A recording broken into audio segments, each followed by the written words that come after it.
स्पंदन महाराष्ट्राचे। राजकारणवाल्यांना डॅडींची भीती वाटते म्हणून त्यांना पुढे येऊ देत नसल्याचं वक्तव्य कुख्यात गुंड अरुण गवळी यांच्या पत्नी आशाताई गवळी यांनी केलंय।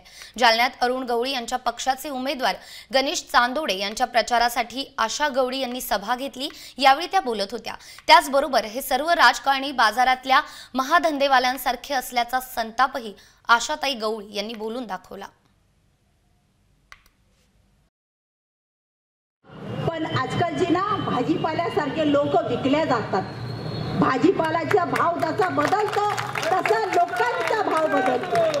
का आज तुम्ही ह्या पक्षात गेले, उद्या तिथे जमलं नाही, उद्या त्या पक्षात गेले, असे पक्ष बदलतात। बाजारातला धंदा असतो ना, आता मला तोंडाने बोलायचं नाही का ते धंदेवाले महाधंदेवाले आणि डॅडींनी आज 30 वर्ष काम केलं। 30 वर्ष काम करून त्रास कशासाठी? फक्त जनतेचं काम। त्यांच्यामध्ये एवढा समर्थ आहे, एवढा म्हणजे काय बोलू का ते पुऱ्या महाराष्ट्राचं कल्याण करू शकतात। पण राजकारणवाल्यांना त्यांची भीती वाटते, भीती म्हणून त्यांना पुढे येऊन देत नाही आणि पुन्हा पुन्हा खोट्या केसेस करून आतमध्ये टाकतात।